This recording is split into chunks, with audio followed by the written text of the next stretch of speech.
pelos, grasas y palmito y sus productos, implantes Palto y Dentsu. En Salud Bucal. Hola, somos La Muela del Juicio Podcast, un espacio donde tendremos de invitados a los principales actores de la amplia comunidad de la salud bucal. Y con ustedes, el doctor Jeffsy Beltré y la doctora Elisa Ramírez. Bienvenidos sean todos a su podcast, La Muela del Juicio. Hoy en un día muy especial dedicado a todas las madres odontólogas y del área de la salud, celebrando su día y todo lo importante que han sido. Elisa, ¿cómo estás? Que Bienvenida. Definitivamente quien como una madre, ¿verdad que sí? Y eso es Cántate el himno ahí. No, lo que pasa es que canto muy bien y yo cobro por eso. Y como tú no me pagas, yo no puedo estar cantando.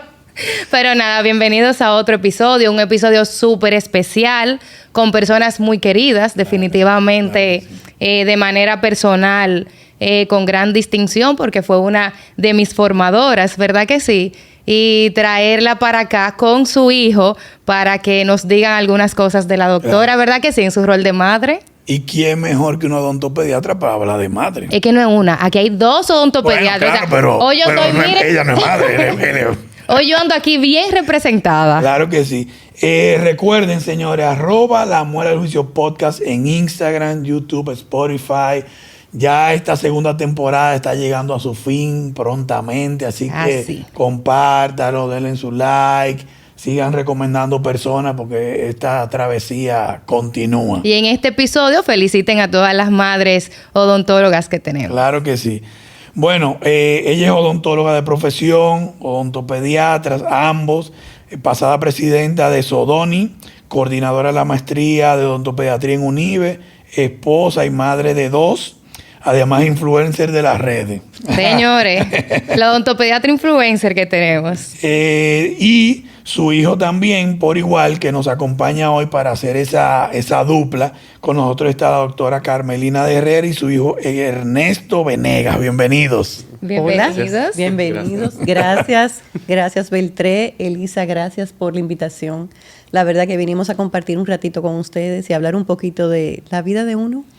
Claro que sí. Hay mucha gente que quiere conocer esto, Beltré, ¿eh? Claro, no, porque esto es parte importante y siempre hablamos del gran trabajo que hacen los odontopediatras, que si hubieran surgido desde mucho antes, a todos los demás odontólogos nos fuera mucho mejor, porque todo ese trauma y esas cosas que ha tenido la población muchas veces es por el desconocimiento del manejo a temprana edad. El manejo de conducta, sobre todo en los niños, que muchísimos odontólogos generales, queriendo hacer un bien, lamentablemente no nos han hecho bien.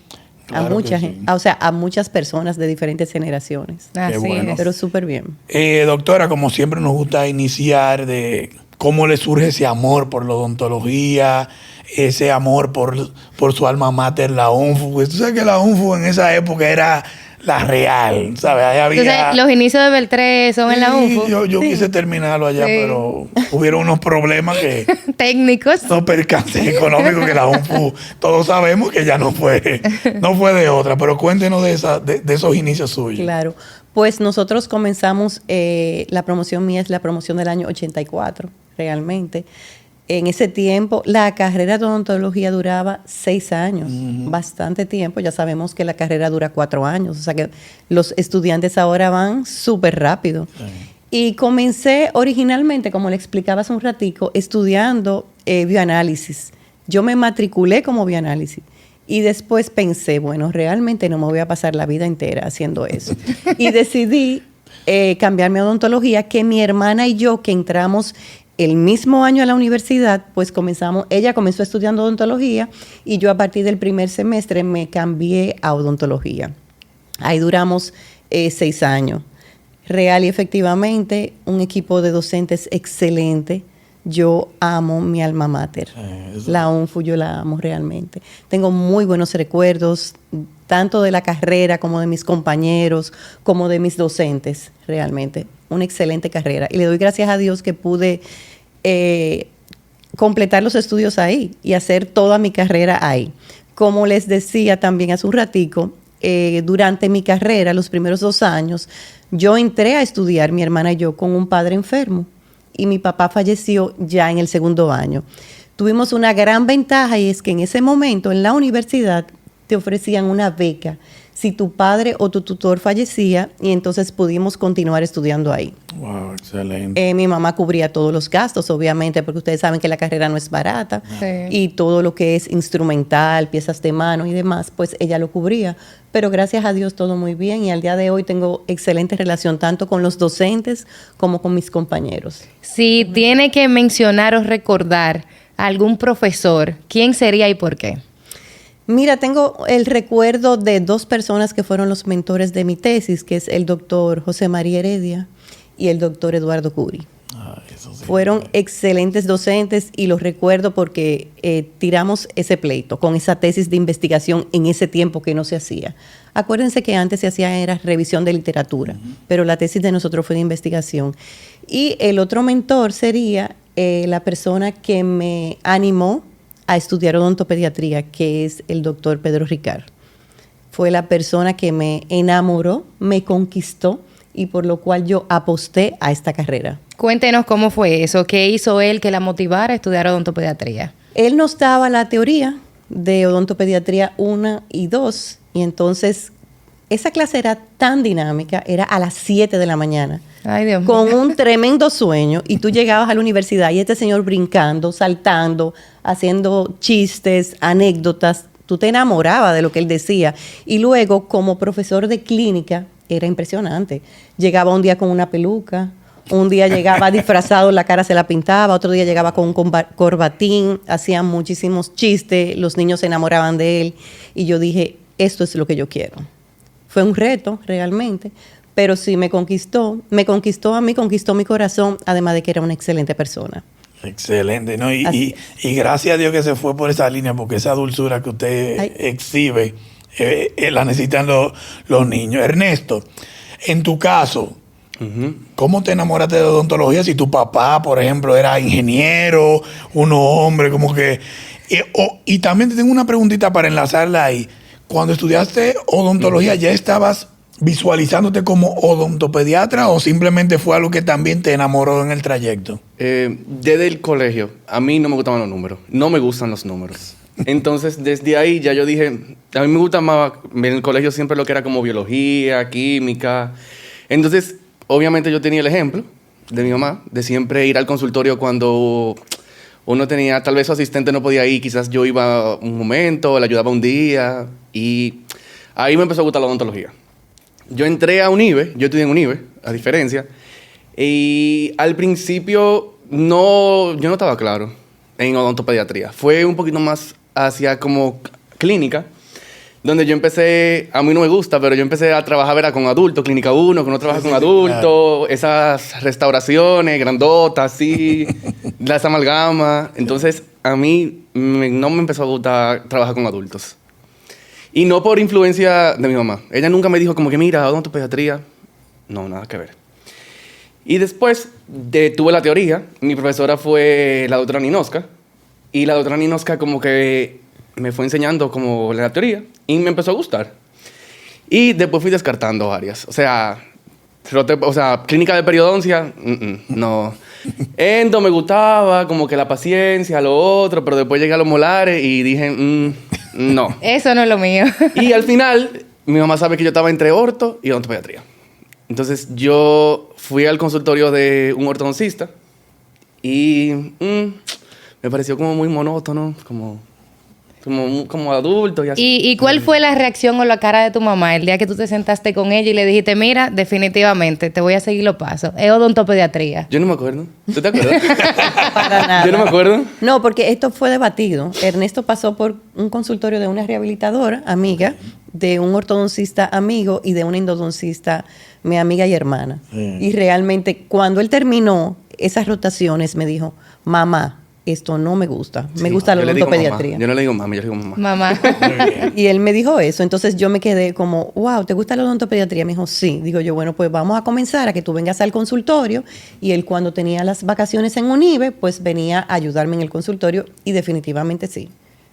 En su caso como madre, doctora, ¿cómo usted entiende que los hijos se deben encaminar para que puedan tomar decisiones adecuadas en cuanto a una carrera que van a hacer toda la vida? Sí. Mira, en un principio, cuando Ernesto estaba en el colegio, a él le gustaba la fotografía. Y nosotros lo mandamos a un campamento a Estados Unidos. Y ahí él me dijo, mira, me gusta la fotografía, pero yo no voy a vivir fuera del país. No voy a estudiar. Entonces yo le dije, bueno, pues vamos a buscar una carrera aquí para que tú veas qué te gusta. Y ahí fue que él comenzó a ir al consultorio, a observar, y ahí me dijo que iba a estudiar odontología, definitivamente. Entonces, yo pienso como madre que tú debes de ubicar a los hijos como que ellos asistan a un sitio. Cuando él me dijo odontología, yo le dije, vamos a hacer la prueba. Vamos a ver si te gusta. Vamos a explorar. Porque yo entiendo que hay muchos alumnos que entran a la universidad, y tú lo sabes, que entran y quieren estudiar medicina. Y lamentablemente al tercer semestre se salen porque se dan cuenta que no se puede. Además son carreras demandantes, que tú no puedes tener un muchacho que no va a rendir. Y como madre, uno no se debe de cegar. Uno tiene que estar abierta y ver y también recomendar. Recomendar, mira, realmente yo pienso que sí, que tú puedes, o realmente yo pienso que debes de optar por otra carrera. Y eso fue lo que yo hice con él. Yo le dije, vamos a ver, vamos a hacer la prueba. Y él fue al consultorio y me dijo, definitivamente esto es lo que me gusta. Y en el caso de Montserrat, porque la doctora tiene otra hija, que es psicóloga, y hizo una maestría en fonoaudiología, ¿verdad? Exactamente. Entonces, cuéntame, en el caso de Montserrat, ¿se dieron las cosas similares? ¿Ella sabía o cómo usted...? No, Montserrat no tenía ni idea que iba a estudiar. Entonces fuimos rotando. Yo le sugerí primero que nos juntáramos con una amiga que hacía terapia ocupacional. Y estuvo trabajando con ella. ¿Y qué pasa? Que cuando fue y duró un tiempo, me dijo, es una carrera demandante y además es desgastante. Ella se desgastaba viendo que los niños no progresaban. Y en el país no hay tampoco terapia ocupacional para estudiarlo como una licenciatura. No existe. No existe. Entonces ella después me dijo que iba a estudiar medicina. Yo le dije, mira, mi hija, yo entiendo que tú quieres estudiar medicina, pero es una carrera muy fuerte. No porque ella no tuviera la capacidad, porque ella sí tiene la capacidad, pero es una carrera sumamente sacrificada. Y la persona que va a estudiar medicina tiene que saber ese componente. Porque también, tú vas a estudiar medicina, pero yo le exijo, yo siempre fui una madre que exigía mucho a sus hijos. Si Ernesto y Montserrat... Enfóquenlo, por favor. Ernesto está diciendo ese sí con autoridad. Claro, porque las madres tenemos que saber lo que los hijos dan. Sí. Si tú das para un 95, tú tienes que exigirle a tu hijo un 95, no un 90. Y si viene con un 90, tú tienes que decirle, mi hijo, sácate 90, te fue muy bien, pero tú puedes dar más. Entonces yo pensaba y sigo pensando que los hijos uno tiene que exigirle.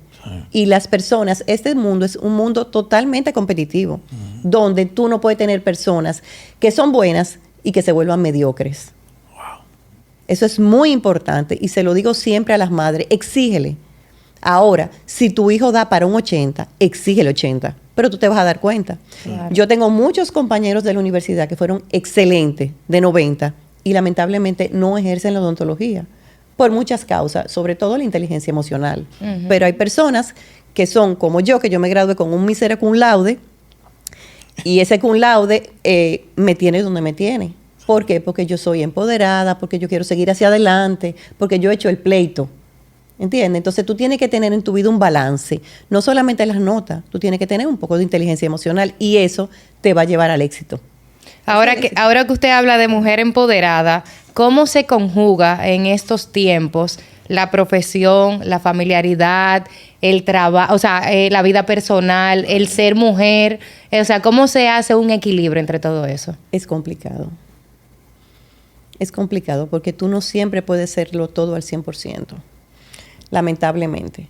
Y perdón, eso no te hace peor hijo, ni me hizo sentir mal en ningún momento. Qué bueno. O sea, mi mamá siempre trabajó toda la tarde. O sea, había reunión de promoción de que la mamá tenía que ir y mi mamá no podía ir. Pero estaba trabajando. ¿Y qué tú entendías en ese momento? Nada. Eso es parte de la vida. Claro. No importa. Lo que yo tenía que ir, yo iba. Ajá. Lo que era urgente, yo iba. Por ejemplo, te voy a poner un ejemplo. Yo, cuando Ernesto entró primero, nosotros buscamos un chofer que trabajaba un part-time. Él entraba a las 12 y se iba a las 6 de la tarde. ¿Por qué? Porque yo entendía que Ernesto tenía que ir al fútbol, tenía que ir al taekwondo, tenía que ir al tenis, pero Carmelina no lo podía llevar, porque Carmelina estaba trabajando. Claro. Entonces yo quería que él tuviera esa clase extracurricular, pero yo no podía llevarlo. Ahora, cuando él tenía una competencia, yo cancelaba todo, iba a la competencia. Pasaba lo mismo como Serra, bailaba ballet. Y la joven que trabajó conmigo, Josefina, era la persona que lo llevaba todos los días al ballet. Pero el día de la función del ballet, Josefina iba a la primera obra y yo iba a la segunda. Sí. Porque ella era la persona que manejaba a mi hija. Ella la vestía, ella la peinaba, ella la maquillaba cuando yo no podía ir. Y ella iba a los ensayos del teatro. Entonces, perdón, doctora, que le interrumpo, porque eso nos deja una gran moraleja. Hoy, los padres estamos tan presionados por estar tan presentes cuando uno... Yo no veo a Ernesto con ningún trauma. Para nada, no. ¿Entiendes? Entonces, antes tú veías que tu padre estaba menos presente y tú veías muchachos más empoderados, más con deseo de tirar para adelante. Hoy estamos más cuidadosos, más atentos y que no se puede faltar a nada porque se va a sentir mal. Y lo que estamos criando hijos con más deficiencias. Así es. ¿Cómo usted ve esa crianza de hoy en día, de tanta protección, de tantas cosas que se ven? Lo que pasa es que los tiempos han cambiado, Beltrán. Ahora hablamos de una crianza respetuosa. Yo no sé si ustedes la han escuchado. Sí. Sí. Que a los niños no se les puede decir nada. Lo vemos en el consultorio, Elisa. Que tú tienes que preguntarle al niño, ¿te quieres poner el babero? ¿Te podemos poner el babero? ¿Te podemos sentar? Ven, siéntate con mucho amor, porque los padres te están observando. Y todo es malo, lamentablemente. Entonces, nosotros no éramos así. Yo no era así con mis hijos. Al día de hoy, yo no le pregunto a Ernesto si él quiere. Cuando yo necesito algo, yo le digo, por favor, hazme esto. Con la edad que Ernesto tiene 30 años. ¿Entiendes? ¿Cómo tú te sientes cuando tu mamá te habla así con esa firmeza? Tú porque Bueno. la conoces, ¿verdad? Ah, ya yo la conozco, pero ya yo sé cómo manejar. No, pero por ejemplo, Ernesto se casó. aparte yo estoy casado ya, Sí. entonces... Ernesto se casó. Ernesto, por ejemplo, tiene su esposa, Vera, es guatemalteca, y ellos no hablan de una forma tan impositiva como nosotros. Ok. Y a mí me ha costado, porque a Vera yo no le puedo hablar así. Claro. Además, no me luce, ¿me entiende? Y se malentiende. Porque nosotros decimos, como Ernesto me decía cuando llegó a México, él le decía a la persona, préndeme esa luz. Allá no se puede decir eso. Por favor, tú me puedes prender la luz. Sí, sí, sí. Nosotros no estamos acostumbrados a eso. No, y que hay un tema que me imagino, le vamos a preguntar ahora, que va relacionado con la docencia. O sea, hay personas que son docentes innatos y a la forma de hablar y expresarse, pues parece que siempre están dando una cátedra y quizás su tono, su nivel de voz, la forma en que habla, pues eso parece, ¿verdad que sí? Es así. ¿Cómo llega la docencia y cómo ha influido eso en su vida? Es así. Mira, lo de la docencia llega muy temprano. Cuando yo terminé en la UNFU, inmediatamente me pidieron que entrara como profesora de clínica. Yo entré, o sea, inmediatamente terminé mi carrera, la presentación de tesis y todo. Pues entré a trabajar en clínica y duré unos 12 años, me parece, trabajando en clínica. Yo hice mi carrera, mi especialidad tarde, porque cuando yo me gradué no existía la especialidad en odontopediatría. Yo me casé, tuve 2 hijos y ya teniendo 2 hijos, en el año 2000 comienza la especialidad en la UAS. Digo, había una que fue un solo grupo en el 91, pero en ese momento tú estabas en la universidad, ¿verdad? Exactamente. Entonces, ¿yo qué hice? Yo lo que hice fue que comencé a trabajar como odontopediatra, pero sin ponerme el título de odontopediatra, sino mi tarjeta decía odontología infantil. Muy bien. Y yo comencé a trabajar con niños desde el día 1. Nunca le puse la mano a un adulto. Entonces, cuando comencé la especialidad en el 2000, pues obviamente del 2000 al 2002 en la UAS, pues ahí terminé. Y inmediatamente terminé, pues ya comenzó casi la especialidad en la universidad donde estoy ahora, que es la UNIBE, la Universidad Iberoamericana. Ahí comenzó en el año 2005. Y en el año 2005 la doctora Jacqueline me llamó y me pidió que si yo me podía involucrar en el staff de docentes. Y ahí comencé como docente, pero ya no a nivel de grado, sino a nivel de posgrado. Y obviamente que yo hice, yo dejé automáticamente el grado. ¿Por qué? Porque el grado es comenzar con una persona desde cero. Es difícil, no es tan fácil, que es la parte que está Ernesto ahora. Que tener paciencia, Ernesto, ¿verdad? En esta nueva generación. Cuando yo termine de hacer la historia, yo te cuento por qué me Pero gusta el ya grado. yo comencé en posgrado y en posgrado obviamente ya estamos hablando de que son personas Más profesionales adultas, claro. que ya se supone que manejen muchísimas cosas mejor que una persona en grado. Y entonces ya ahí comencé en grado y es lo que tú dices, hay un cambio. entre los alumnos de grado y los alumnos de posgrado. Los alumnos de grado en ese tiempo obviamente no eran como son ahora. Ahora el alumno es bastante consentido. Bastante. Somos muy como paternalistas, pero ya en posgrado es diferente. Ya los alumnos están empoderados, tienen otro sentido de la vida, pero como quiera, a veces cuando yo hablo, yo reconozco que tengo un temperamento fuerte. Y cuando yo hablo o corrijo, a veces se me ve el tono. No, hay algunos gestos, ¿sabes, doctora? ¿Verdad? Ernesto, entonces cuéntanos de esa experiencia tuya de grado. Yo hice mi especialidad en México. Yo terminé, yo me fui a México, yo duré 2 años viviendo en México. Ahí para unir esa experiencia de irte a México, otra cultura, ya viendo especialidad de aquí, ¿cómo lo manejaste? Bueno, se sonrió tu yo mamá. pasé de ser el hijo de la doctora Carmelina, Claro, aquí en Unive, claro. a ser nadie en México. Exacto. O sea, yo conocí al coordinador porque a través de las relaciones internacionales que tenemos, que gracias a Dios tenemos con muchos odontopediatras en Latinoamérica, Claro. ya yo lo conocía. Entonces ya yo sabía cómo él era, su temperamento, ya yo sabía más o menos eso, que es el doctor Karakowski. Entonces, yo llegué y desde viví solo, la comida es diferente. Pero es buena, es buena. Es buena, pero no es lo que uno está acostumbrado. Claro. Tener que caminar a la universidad, devolverme, empezar clase a las 7 de la mañana, el frío. Las diferencias culturales son enormes. Eso sí. O sea, el manejo de conducta es totalmente diferente. Porque la terminología, aunque somos latinos, hay mucha terminología diferente de cómo tú entretener a ese paciente, a ese niño. Cuando yo estaba terminando, ya en México, me contactó la doctora Thomas, que ella quería que yo entrara al posgrado de endodoncia a dar la teoría de cariología. Pero ahí estaba comenzando la pandemia. Entonces, la universidad tomó la decisión de no permitir docentes nuevos. Y en clínica, en el posgrado de odontopediatría, hubo una apertura y pude entrar por ahí. Cuando yo entré ahí, y creo que fue como 2 cuatrimestres o 3 cuatrimestres después, la doctora Yep se retiraba de Unive. Y ella me llamó por teléfono y ella me dijo, mira, yo necesito que tú entres en mi lugar en un grado. Y yo dije, bueno, o sea, vamos a ver qué tal. Y lo que más me impactó fue que yo tenía, por ejemplo, estudiantes en grado que después aplicaban a nuestro posgrado. Sí. Que yo no les daba nada, o sea, yo apenas los conocía. Y el examen de admisión era una tristeza. O sea, la parte teórica de odontopediatría y la práctica, mal. Entonces, ahí yo como que pude lograr entrar a teoría también, en grado, y a clínica. Entonces, se está viendo el cambio. Tenemos ya 2 promociones que entran, las de Unive, ya sabiendo mucho más. Entonces, por eso que a mí me gusta el grado. Qué bueno. Porque aunque tal vez tú no vayas a odontopediatría, tú puedes como que acordarte de mí en algún momento. Sí. Porque en posgrado sí me pasa. Pero en grado hay casi nadie le gusta la odontopediatría. Tú sabes que eso es Sí. lo que Pregúntale menos pero gusta. él es un ejemplo. Claro, claro. Lo que menos gusta. Pero ahora, desde que yo entré a grado, tenemos siempre cupo lleno. Tenemos, yo los mando, yo les entusiasmo, yo les digo, mira, a ti te gusta la Tú odontopediatría. sabes, yo estoy bien. para que no se me olvide, te voy a hacer 2 preguntas. Ujú.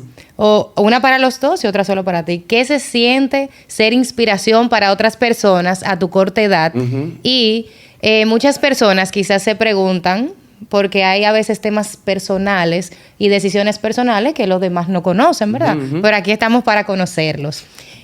¿Por qué no estudiar en Unive cuando la coordinación es tu madre, verdad? De la maestría de odontopediatría, ¿por qué decidir ir a otra universidad fuera? Porque la verdad es que Unive tiene gran competencia para uno formarse en odontopediatría. Ok, cuando yo... Creo que nunca lo consideramos. En ningún momento.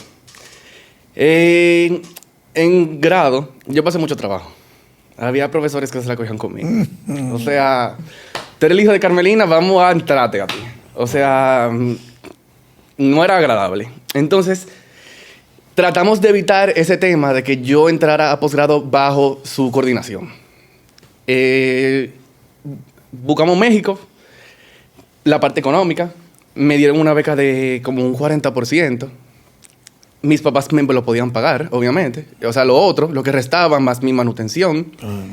El posgrado donde yo estudié tiene muy buena fama. El coordinador es alguien de renombre. Bueno, era, porque ya él no es el coordinador. Y nos fuimos por ahí, como que vamos a yo irme y volver y yo traer esos conocimientos. Perfecto. Sí. Entonces nos fuimos por ahí. Y me gusta mucho, por ejemplo, cuando van a la entrevista del grado, bueno, del posgrado, perdón. Y después me llaman y me dicen, mira, tal estudiante dijo que tú fuiste su mentor y que en la tesis, el trabajo final de grado, yo salgo como que gracias a mí, por entusiasmarla, por poder como que ser alguien que la llevó a la odontopediatría. Se siente muy bien. Qué Qué bueno. bueno. Realmente, yo voy a agregar algo. Sí, sí, claro. Cuando Ernesto terminó, yo recordé mis inicios. El doctor Pedro Ricard era el director de la especialidad en la Universidad Católica. Y yo decidí no ir a la Universidad Católica porque nunca quise que dijeran que él me había regalado la nota. Y por eso me fui a la UAS, porque tenía esas dos opciones. Cuando Ernesto llegó el momento, yo le dije, mira, mijo, yo pienso que lo idóneo es que tú no estudies conmigo por el mismo tema. Siempre van a pensar que como tú eres mi hijo, tú no tienes los méritos que tú tienes. Entonces, por eso pensamos en que él se fuera. Y fue lo mejor. Lo ayudó en su desarrollo, en su madurez como persona. Ernesto es otra persona, realmente. Vivir solo ayuda bastante a los hijos. Pero ya con una madurez, estamos hablando de un alumno que va a estudiar con una edad fuera. Porque yo tampoco quería que ninguno de mis dos hijos fueran a estudiar el grado a ningún otro país que no fuera este. Yo particularmente considero que a los 18 años mandar un hijo a otro Como país sintonía de antes. no tiene una inmadurez. Demasiado. Tiene una inmadurez, puede caer en muchos vicios. Claro. Uno tiene estos hijos como muy criado al estilo de uno, muy en su casa. Y No, doctor, el mismo país también es un país un poco más reservado a Sí. cuando tú te abres estos países desarrollados, Sí, es que diferente. todo lo ven muy normal. Así Nosotros es. todavía estamos a años de eso. así es. En este punto, doctora, sí nos gustaría que nos cuente de si hablan de tantos aportes que usted hizo a la sociedad, de A Sodoni. a Sodoni, y cómo esa parte también le llena, porque ya vemos que su tiempo de madre, su tiempo de profesora, su tiempo entonces de la sociedad, o sea, ¿qué usted quiere dejar tanto, con tanto deseo de participar en tantas cosas? Tú sabes que a mí no me gustan los títulos. Yo porque Elisa dijo todos esos títulos, pero yo los títulos no me gustan. No, Cuando pero me están encuentro con ganados. los pacientes en la calle, cuando me encuentro con los pacientes en la calle, Sí. doctora, yo como que no me gusta ni mirar porque me da como vergüenza, es como una parte muy mía. Claro, claro. Entonces los títulos, yo tengo un sacerdote que dice que los títulos van y vienen, que el hombre no se debe de agarrar de los títulos porque no nos conviene. Claro. Hoy yo soy la coordinadora de la maestría, pero mañana yo puede que no esté en ese puesto. Entonces es importante como no quedarte ahí. Me encantó cuando estuve trabajando en Sodoni. Cogí una sociedad que no tenía ese empuje. La doctora que estaba siendo presidenta antes que yo hizo todo lo que pudo y pudo darle un buen sitial, pero obviamente arrancamos con el equipo nuestro. Y sí se llegó a una muy buena posición al día de hoy. Luchamos para que las personas que están ahí adentro puedan tener una buena formación, que es nuestra idea y es la idea de Lisa actualmente. O sea, que todos los odontopediatras podamos seguir hacia adelante formándonos, porque hay muchas personas que, Beltré, no pueden salir fuera del país Sí, a ir a un claro, congreso. claro que Y sí. esos congresos que se hacen, pues nutren. Y las personas que no pueden viajar, pues pueden aprender. Y no tanto aprender, sino formarse y ver los cambios. Hay muchísimos materiales que tú dejaste cuando tú estudiabas y hoy no existen. No se usan. Sin embargo, hay muchas personas que lo siguen utilizando. Entonces, esa es una de las causas por lo cual a mí me gusta la docencia, porque estamos totalmente actualizados. Cuando tú trabajas en una maestría, tú tienes que saber cuáles son los últimos materiales Sí. y tienes que estar al día, leyendo el último artículo y formándote. ¿Por qué? Porque si no te quedas atrás. Eso mismo pasa con las sociedades. O sea, nuestra idea era que ese grupo de personas que se están congregando ahí, o sea, se están formando todos los días, pudieran tener una muy buena educación, que siguieran su educación aunque no estén en la universidad. Y otra cosa que me llamaba mucho la atención es que nosotros teníamos muchos odontopediatras que no formaban parte de la sociedad. De hecho, todavía hoy hay muchos que ni siquiera le interesan. Y eso me llama mucho la atención y tú lo sabes, Elisa. Ahora, por ejemplo, teniendo a Elisa como presidenta, se ha incrementado el número todavía más de odontopediatras, pero hay muchísimos que no le interesa. ¿Y por qué usted cree que pasa eso? Porque pasa también en el colegio de odontólogos. O sea, hay muchos odontólogos que dicen, yo no quiero pertenecer Yo no al puedo colegio, creer que a por la el sociedad. cobro. Yo no puedo creer que por el No, cobro. de créeme que yo tampoco. 300 pesos, Yo 500 tampoco lo pesos. puedo Yo no puedo creer. creerlo. No. No, yo creo que son personas que después que terminan su carrera dicen misión cumplida. Y no es así. O sea, todo el que estudia cualquier carrera de ciencia de la salud tiene que estar actualizado. Porque nosotros no trabajamos con animalitos, nosotros trabajamos con personas. Y esa es la vida de una persona que nosotros tenemos en nuestras manos. Simplemente poner una anestesia mal colocada puede traernos muchísimas repercusiones. Entonces tenemos que estar bien formados. Una medicación que tú le das a un niño mal administrada, tenemos que saber, o sea, cómo lo vamos a hacer. Entonces hay muchas personas que no están bien formadas y siguen atendiendo personas. Entonces yo entiendo que desde todas las instituciones dominicanas están tratando de que cada vez se le va cerrando las puertas. Por ejemplo, tú eres odontopediatra y tú vas a la MESID y tú quieres actualizar algo, tú tienes que pertenecer a tu gremio. ¿Cuál es tu gremio? Sí. Y eso es una excelente idea. Tú vas a habilitar un consultorio. Correcto. ¿Cuál es su gremio? O sea, cada vez se va cerrando más, pero aún así hay muchas personas que no siguen formando parte de su gremio. Entonces, esa es la idea de que una sociedad como Sodoni siga hacia adelante y que tenga en la cabeza una persona que pueda guiarla. Cuando me llamó la doctora que yo sustituí, yo fui a hablar con la doctora Jacqueline. Y yo le dije, doctora, ¿qué usted opina? Y ella me dijo, no, tú tienes la capacidad. Porque a todo esto, muchísimas veces a uno se le presenta eso y uno mismo piensa, no, yo no soy capaz de. Sí, pero ¿cómo que no soy capaz de? O sea, todo eso no pasa por la cabeza. A mí me pasa. ¿Entiendes? Entonces, hay que hacerlo. Hay que tener ese empuje. Lamentablemente hay muchas personas que no tienen empuje, pero si tú tienes un buen equipo, tú lo puedes hacer. Justamente Ernesto, mire la cara, porque justamente el otro día que salimos a cenar, le decía que creo que una de las limitantes y el problema es que el grupo no quiere trabajar por el grupo. O sea, me refiero, yo no puedo decir, no, que trabaje otro en la sociedad. Cada uno tiene que tener el impulso y el deseo de trabajar en pro de la sociedad. No se le puede dejar a una persona. Sí. Y creo que lo que ha pasado con bueno, menos con ortodoncia, que es una sociedad, y ahora periodoncia tiene, sodoperio tiene otro nivel. Sí. Pero creo que lo que ha pasado con muchas sociedades y con el colegio, que siempre le dejan el trabajo a una persona. Y eso es lo que retrasa el crecimiento que podemos tener. Claro, pero date cuenta que Sodoni es una sociedad relativamente nueva. Si tú la comparas con la de ortodoncia y con sodoperio, que tienen muchos años, Lisa. Sí. Nosotros hemos venido de abajo y se ha ido subiendo la sociedad. Al día de hoy tiene un muy buen sitial. No, o sea, sí estamos posicionados, pero la verdad es que se requiere más apoyo, doctora. Eso sí, Ernesto lo sabe porque se lo dije. Sí, se requiere más apoyo. Sí. Doctora, aquí siempre que tenemos un invitado que tiene un grupo de pacientes élite y no sé qué, siempre le preguntamos que cuál es el secreto para hacer esa clientela, esa cartera de pacientes. El trabajo.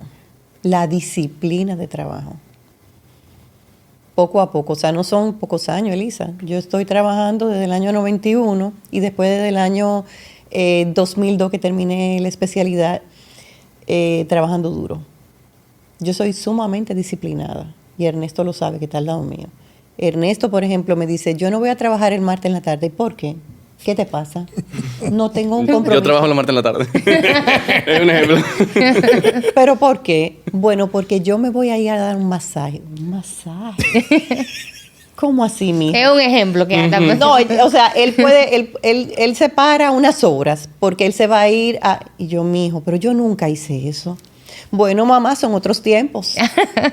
Gracias. Un jueguito de padre, una cosa. La mentalidad es diferente, ¿entiendes? Sí. Entonces tenemos mentalidad diferente, pero la disciplina realmente es lo que hace que uno triunfe. Sí. Otra cosa que yo tuve de mano y fue la unión con los pediatras. Eso me ayudó bastante. Sí. Cuando ya yo recibí mi título como odontopediatra, yo fui a visitar a los pediatras. Yo trabajaba en Corazones Unidos y yo fui a todos los pediatras que estaban en mi perímetro. Y me le presenté, fui con una presentación y le expliqué todo lo que yo hacía, como yo hacía, y ahí yo comencé a recibir los pacientes directamente de los pediatras. Eso no se hacía, nadie lo hacía.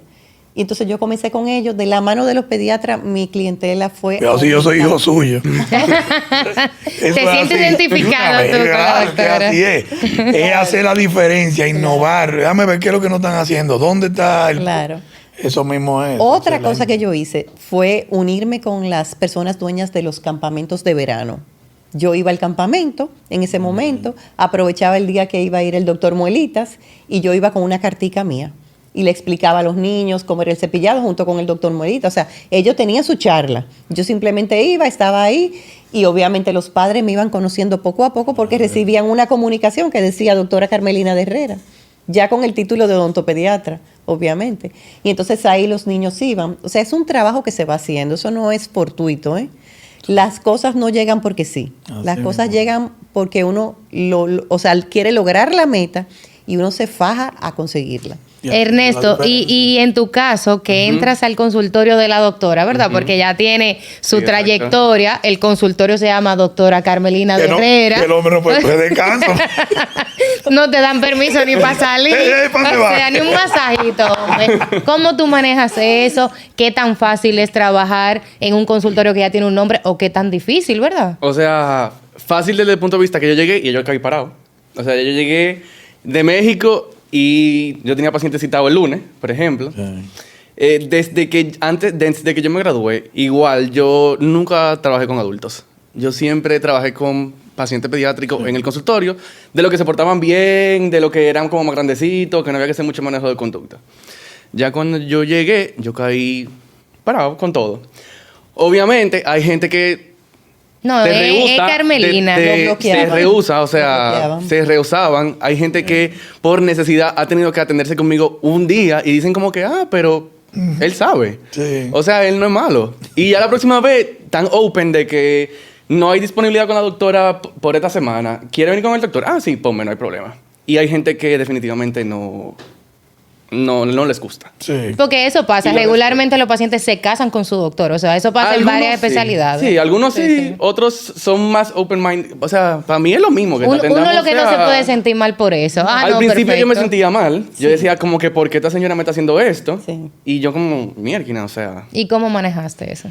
hablándolo con ella. Le costó. Me costó, pero ya es como que Le tú no costó. quieres. Está bien. No, ahora la que no le cueste es a mí. Porque ahora yo he perdido muchísimos pacientes. ¿Por qué? Porque los pacientes inmediatamente llaman, dicen, con Ernesto. Pero la doctora, no con Ernesto. O sea, sobre todo las madres de varones, que esos varones no tienen un buen comportamiento en esa silla dental. Y cuando Ernesto le dice, abre, Uy. yo le digo, abre. Claro. El tono de voz marca, número uno. Número dos, a mí me ven como una abuela casi, ni siquiera como una mamá. Entonces, ¿qué hacen? Hacen lo que les da la gana. Entonces la mamá dice, no, yo no voy a pasar trabajo, pónmelo con Ernesto. Y eso es una realidad. Pero hay muchos pacientes que ya lo prefieren a él. Yo feliz, de verdad, feliz, porque Sí, ha sido una transición que al principio no fue fácil. Ahora usted se puede coger los martes o los miércoles, antes, ¿no, doctor? No tenemos tiempo. Un Y cafecito. También es muy interesante, también es muy bueno tener, en vez de 2 ojos míos, tener los dos de ella también. Ah. Porque yo tomo una radiografía de este niño y yo digo, wow, ahí se ve algo, hay una radiolucidez ahí. Y se va el paciente, lo cito otro día y le digo, ven acá, vamos a sentarnos a ver esto. ¿Qué tú harías aquí? Y yo le digo mi opinión y ella me dice su opinión. Y no siempre estamos de acuerdo. No. ¿Cómo manejan esas Esa es la siguiente diferencias? pregunta.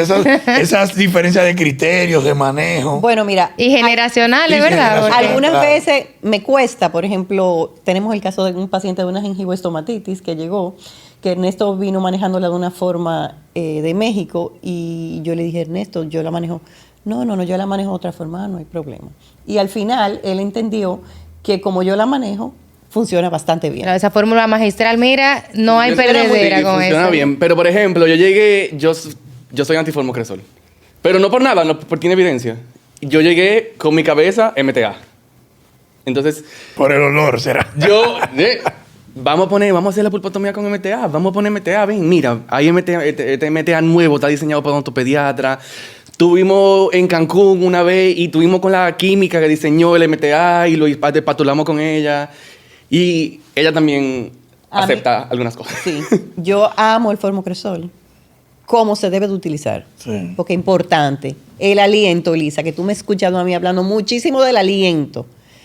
Pero el MTA resulta, funciona, es un excelente material. Yo he cambiado muchísimas posiciones referente a materiales por Ernesto. O sea, cuando Ernesto llegó, nosotros no teníamos un programa donde teníamos los récords, como yo te expliqué ahorita, y ya lo tenemos. Desde que él llegó, él me dijo, Digitales. mamá, necesitamos esto. O sea, yo estoy abierta a lo que él me dice. O sea, en el consultorio él le dice mamá, ¿no, doctora? Ella hace a los pacientes, delante de los pacientes él me Ok. dice doctora. Y de las Ok. estudiantes también. Ok. Sí, y en la clínica Ajá, también. en la clínica y Pero todo, cuando ajá. estamos él y yo, él me dice, mamá, mira, vamos a hacer esto. Y yo, o sea, yo estoy súper abierta, porque a mí me gustan los cambios. El tema mío es que algunos cambios me gustan acompañada. No me gusta hacerlos sola. Entonces, él me acompaña y él me respeta, ¿entiendes? Por eso yo te digo, tenemos un buen equipo, porque yo le digo a él qué podemos hacer. Él muchísimas cosas le cuesta asimilarlo a él. A mí yo lo asimilo y lo incorporo y lo hacemos. Pero a él es otra generación, Claro. obviamente. Entonces, él lo va madurando y él lo va probando. Y cuando él lo prueba, él me dice, Ok. funciona. O sea, él se va dando cuenta, ¿entiendes? Qué bueno, Pero lo que hacemos es el equipo. O sea, sí. Por ejemplo, tenemos un traumatismo. Llegó una subluxación extrusiva de un canino permanente y él no había llegado en la mañana. Yo recibí al paciente, le tomé la radiografía, se veía ese espacio impresionante. Cuando él vio la imagen me dijo, wow, qué buena imagen. Yo también me sentí halagada y colocamos, pero por ejemplo yo lo necesitaba a él, porque yo coloqué el canino, pero cuando lo colocaba se desplazaba automáticamente. Entonces para poner la férula es un poquito complicado. Y entonces hicimos un equipo entre un endodoncista, Ernesto y yo, y quedó súper bien. A veces, muchas veces necesitamos estar los dos juntos. Y ese consejo de cómo tú lo harías, cuál material tú crees que es mejor, es excelente. Siempre el trabajo Un en equipo apoyo, será mejor. Es un apoyo. Es así. Doctora, y Ernesto también, que ya de esta generación, las redes sociales hoy en día, que muchas veces las usamos para catapultarnos, para exhibirnos. Sabemos que usted ya tiene su influencia en ese sentido, pero también vemos mucho mal uso, mucho mal manejo, personas que en vez de querer promover su carrera, lo que quieren ser famosos, que lo que en el fondo lo que quieren ser ver los likes que le dan. ¿Cómo ha podido congeniar, cómo ha podido adaptar eso a su profesión? Cuéntenos de esa parte. Me encanta el manejo de las redes sociales bien utilizadas, como tú dices. Bien utilizada en el sentido de que yo la uso para educar, para informar, no para lucírmela, no me interesa. Yo he cambiado totalmente las redes. Antes eran muchas fotos con los pacientes, ahora solamente las fotos con los pacientes están en los stories. Pero para las redes como tal, casos clínicos, algún artículo y los reels famosos que son para educar. Me gusta mucho. Solamente tengo unas redes a nombre de la doctora Carmelina de Herrera. No tengo redes personal. Sí las salpico con momentos de mi vida, porque entiendo que soy un ser humano y que las personas tienen que ver el otro lado de Carmelina, no como odontóloga, Correcto. sino Carmelina como esposa, como mamá, como hija, como hermana. Entonces, si se casa Ernesto, hay una foto de la boda de Ernesto, porque Ernesto es parte de mi vida. Claro. Y yo no soy solamente profesional, tengo muchos campos en mi vida. No, y que nosotros en esta profesión, mucha gente la mantiene muy, muy cerrada, así, pero lo que esta profesión más necesita es dar confianza. ¿Y cómo damos confianza? Cuando la gente no ve que somos gente normales, que salimos, que disfrutamos, y eso es lo que crea esa empatía. En tu caso, Ernesto, de las redes y eso, ¿cómo lo manejas? Yo lo manejo un poquito menos así como personal. Expuesto, menos. Pero sí tengo mis seguidores, sí mucha gente te lo pone en la ficha, llegué por Instagram, llegué por redes sociales, o sea, funcionan 100%. Hay que tener mucho cuidado con lo que uno ve. También sirve mucho, hay mucha gente que me dice, mira, ese es el doctor que yo te enseñé en Instagram, míralo, ese es él, y se lo enseñan como que antes de llegar para que los niños me conozcan. Sí. Pero sí hay que tener mucho cuidado. Justo esta semana me pasó. La semana pasada tuvimos una reunión de docentes en UNIBE y estábamos hablando como de cómo interesar a los estudiantes ahora, porque es que no hay forma de que quieran leer un artículo. Sí. Entonces, dijo una compañera mía que a ellos lo que les gusta es ver TikTok de 30 segundos y cómo ve el procedimiento en 30 segundos y así se lo aprenden. Y yo dije, déjame intentarlo. Me entré y encontré una persona X haciendo una pulpotomía. Lo primero fue que en vez de poner una retinocular, le puso una infiltrativa en inferior. Y después hizo la pulpotomía sin dique de goma. Ay. Y yo hice así, cerré el TikTok. Y dije, Es- no esto puedo, no o sea, es. no puedo. No. O sea, gente que no sabe que eso está mal hecho va a pensar que es así. Correcto. Entonces, eso a nosotros nos daña cuando le implicamos, mire, le vamos a poner esto. ¿Y por qué? Si yo lo vi en TikTok y... Ay, mi Hay No hay mucha que- mala información también en las Mucha. redes, claro. Sí, pero sí funcionan. Y, por ejemplo, el tema de los pediatras, yo ya tengo mi grupito de pediatras jóvenes. Sí. Que sí me refieren a mí. O sea, yo tengo cirujana pediátrica que desde que alguien se cae y que le llega, me manda la foto y me lo manda. Hay 2 pediatras jóvenes también que están ahora, que también me mandan y bueno, estamos ahí en contacto Qué bien. con lo que necesiten. Sí, porque es todo generacional. Correcto, O sea, tú totalmente. tienes que ir unido igual que si tú tienes un endodoncista, un cirujano. Normalmente uno busca personas de la misma edad de uno, o de la misma generación, o cercano a la generación. Doctora, por lo que nos cuenta, bueno, voy a decir que la conozco, pero por lo que nos cuenta, usted ha tenido que someterse o como a diferentes cambios los asimila, pero también me ha contado que en las redes sociales también ha tenido que hacerlo porque no es su personalidad como tal. Quizás esos reels que hace, Sí. ¿cómo hizo esa introspectiva y dijo, no, es que esto es lo que va y esto es lo que hay que hacer? Uno tiene que ir con los tiempos, Elisa. No me puedo quedar atrás. Muy bien. Todavía no. Más adelante. Entonces, adelante lo cuando que yo sabe. comencé a ver los reels, yo dije, Carmelina, te tiene que montar en este tren. Wow. Que no lo he logrado con Ernesto. Porque le he pedido a Ernesto que se monte conmigo, pero él todavía no lo hace. Él es más difícil Señores, para pero los oye, cambios. Como debería ser al revés, Ernesto empujándola a ella, ya que está, ven para las redes. Entonces yo dije, bueno, tengo que montarme en el tren, pero ¿quién me ayuda? Porque eso no solamente lo puedo hacer yo, tengo que buscar una persona que me lo edite, que me grabe.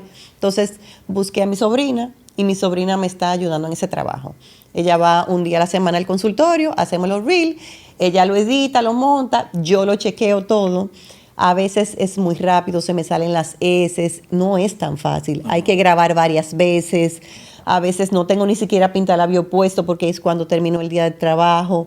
O sea, no es tan fácil. La gente ve los reels y cree que eso es tan fácil de manejar, pero no. Que en una lo hizo y ya. No, hay que hacerlo varias veces. Eso sí trae, como dice Ernesto, satisfacciones porque la gente te conoce. O sea, la gente me saluda en la calle y me dice, hola Carmelina, pero yo no sé quién me habla. Oye. Yo no sé quiénes son. Te sigo en las redes. Y ahí que digo yo, hola. Yo te Pero dije que influencer. No, Claro, no sé quiénes claro. son. Por ejemplo, cuando nosotros fuimos el año pasado al Congreso, Ah, sí. me encontré en la estación del metro, del tren, a una persona. Y me dijo, doctora, bajándose del tren. Y yo, no. Y Ernesto me dice, ¿quién es esa? Yo no la conozco. Hola, y viene con un acento puertorriqueño. Me dice, yo la sigo, déjeme tomarme una foto con usted. Ay, Me dice, yo estaba con Dios. usted en el Congreso y no me atreví a acercarme. Y ahí, entonces me di cuenta de que sí tiene alcance. Qué bueno. De que sí la gente Sí te ve. funciona. Entonces sí funciona, llegan muchas personas al consultorio. Muchas, pero las personas que tú nunca pensabas que tenían como alcance, tú dices, pero ¿hasta dónde pueden llegar las redes? Sí, Y sí, tiene muchos alcances. qué bueno. Pero es un tren diferente. Doctora, 3 personas que marcaron su vida profesional con esa influencia que es difícil de uno olvidar y que uno a veces está haciendo un trabajo, uno le viene esa persona a la mente que usted no pueda mencionar. Mira, mi papá se murió cuando yo tenía 19 años, pero lo que sembró en mi corazón, se lo agradezco al día de hoy.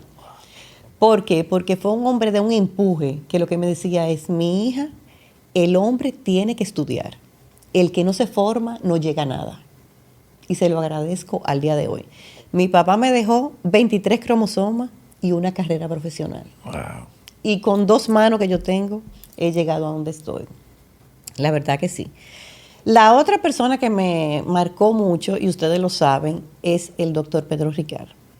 ¿Por qué? Porque fue la persona que me animó, me enamoró, me entusiasmó, me conquistó y me brindó un proyecto de vida que yo pensaba que no se podía lograr y que sí, se puede. y que a través de él pude ver una odontopediatría diferente sin salir de mi país. Porque yo no pude salir de mi país porque ya yo tenía 2 hijos, Claro. obviamente. Y la otra persona que me marcó al día de hoy es la doctora Jacqueline. La doctora Jacqueline fue mi formadora, la que me hizo el cierre, porque yo tenía una formación práctica, más no una formación teórica. Y fue la persona que me pulió, que me terminó de pulir. Y a ella le debo no solamente el cierre de mi carrera, sino el cierre en muchas áreas de mi vida. Fue la persona que cuando se retiró como coordinadora de la maestría en odontopediatría, pensó en mí. Me llamó y me dijo, tú eres una persona que está capacitada para quedarte aquí. Y al día de hoy se lo agradezco. Es una persona que cuando me llamaron de Sodoni para tomar la dirección, yo fui donde ella a hablar y ella me dijo, tú puedes. Tú puedes. O sea, es una persona que está ahí. Cuando yo he tenido que ir a consultarle algo a ella, ella ha estado ahí y me ha apoyado. Realmente. Son 3 personas que me han marcado en mi vida. Están bien definidos esos 3 roles. Así es. Sí. Como este programa es especial por el Día de las Madres, queremos saber qué significa tu madre en tu vida. No, imagínense si es una persona que me marcó, es ella. O sea, yo trabajo con ella, aunque yo no vivo con ella ya, yo la veo todos los días, trabajamos juntos todos los días. En 2 sitios, no solamente en el consultorio, en Unive también trabajamos juntos, yo y mi jefe en Unive también. Y de verdad que muy bien, o sea, yo me siento muy bien, ella para mí es mi maestra. A veces tú sabes que uno tiene que decir con su mamá, ya, o sea, adiós, bye, nos vemos No otro es día, fácil, pero- bye. Pero excelente, o sea, si una persona que me marcó es ella, 100%. Si tú tuvieras que definirle en 3 palabras, ¿cuáles serían esas 3 Ella palabras? ella es disciplinada, como ya dijo anteriormente. Ella es muy disciplinada. Ella es estricta. Desde el colegio. Súper estricta. Y, a ver, ella es muy como... Ella siempre le da al prójimo. Siempre, no importa. Siempre. Bueno, Eso es wow. importante. Siempre. De verdad que muy, muy contento de tenerlos. Hemos aprendido tanto de ustedes porque la odontopediatría tiene mucho campo que tenemos que seguir promoviendo y gracias a Dios gente como tú, Ernesto, ha sido inspiración para jóvenes a que se sigan sumando al posgrado porque necesitamos mucho de cambiar esa percepción en los niños para que en el futuro todo sea... Y de los estudiantes. Sí. De que les gusta la odontopediatría. Qué hermoso. Eso es lo Y más de, importante. que podemos vivir de la odontopediatría. Claro que sí. Mucha gente cree que... No. No, Sí. pero se puede. Es una realidad. Eso es lo primero que preguntan cuando llegan a la entrevista. Siempre. Doctora, ¿se puede vivir de esa área? Sí. Claro que sí, Sí, se puede. se puede. Y eso, Bueno. que Bretón, tú sabes que ahora... Beltré. Beltré. Tú sabes, Se lo editamos. tú sabes que ahora hay muchísimas personas Sí. que les gusta la odontopediatría, hacen odontopediatría, pero nunca montan un consultorio, no se instalan. Y no solamente en la odontopediatría, en todas las maestrías. Muchas maestrías. No quieren, es que no quieren el compromiso. Sí. Quieren trabajar para otra persona, no quiero pagar las 3 que se cortan, el agua, la luz y el teléfono, no quiero pagarlo.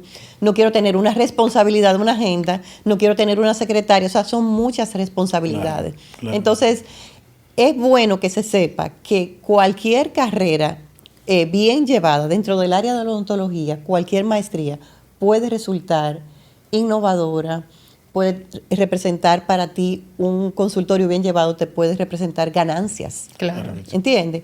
No va a ser de un día para otro, pero sí. Y la odontopediatría es rentable. ¿Por qué? Sí. Tenemos una ventaja y es que somos pocos. Somos pocos odontopediatras. No es lo mismo que ser rehabilitador ni periodoncista. Los odontopediatras somos pocos. Entonces, si nosotros nos damos de la mano con los pediatras, que son muchos en el país, nosotros vamos a tener consultorios rentables, Así es. bien llevados. Muchísimas gracias por venir. La verdad que para mí un honor, porque me he sentido muy bien representada. Como dije ahorita, la doctora pues fue mi formadora en la parte de odontopediatría, quien siempre me impulsó, porque eso sí tiene. Si hay que definirle en otra palabra, es que inspira e impulsa a los demás para dar eso que ella decía, lo mejor de ti. O sea que muchísimas Qué gracias bueno. por estar aquí con nosotros. Y no se ha terminado, porque viene lo muy Ahora importante. venimos ya para cerrar este momento con 5 preguntas sin juicio. Más. Sí, pero Sí, ya. estas son sin juicio, o sea, ya suelten los brazos. Ahora bien, estas son relájense. preguntas para Ernesto. Sobre su madre. Entonces, vamos a ver ahora. Sin juicio, Ernesto. Ernesto, ¿a qué país anhela viajar tu mamá? La ciudad de Nueva York. No me me encanta, digas. es su ciudad favorita. Fácil. Ok, ¿a qué edad tenía tu mamá cuando te tuvo? 28. Ah, pero bien, muy bien.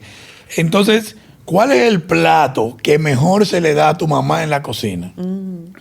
Difícil. Bueno, Mire, ¿Te estás acordando del sabor? como mi mamá no estaba en la casa, ¿verdad? Ya no era la que cocinaba. Ay, en la playa yo cocino mucho. Se le olvidó en la playa. ¿Cocina en la playa? En la playa, sí. A ver. Ya- Los sándwiches, definitivamente no. Ay, Dios. No. A ella le queda muy bueno. Ella hace la pasta muy buena. Con almeja y así, con ajo. A ella le queda muy buena. Ah, muy bien. Sí. Saliste a flote. Oye, esta es una pregunta que todo el mundo quiere escuchar la respuesta. ¿Tu mamá hubiese preferido ser actriz o cantante? ¿Tú sabes? Yo creo que cantante. Claro. Sí, Claro, yo cantaba en un cantante. coro toda la vida. Ah, sí. Entonces, finalmente, ¿cuál ha sido el mejor regalo de madre que tú le has hecho? Yo a ella. Bueno, sí. Yo no sé. El día de la madre. Sí, sí, claro, claro. Pero un regalo físico. No, yo no sé. Bueno, O un regalo de la vida. un regalo de la vida, vamos a decirlo. en Yo todo creo, caso. o sea, de la vida, yo creo que seguí su legado. Qué bueno. Ujú. Físico no me acuerdo.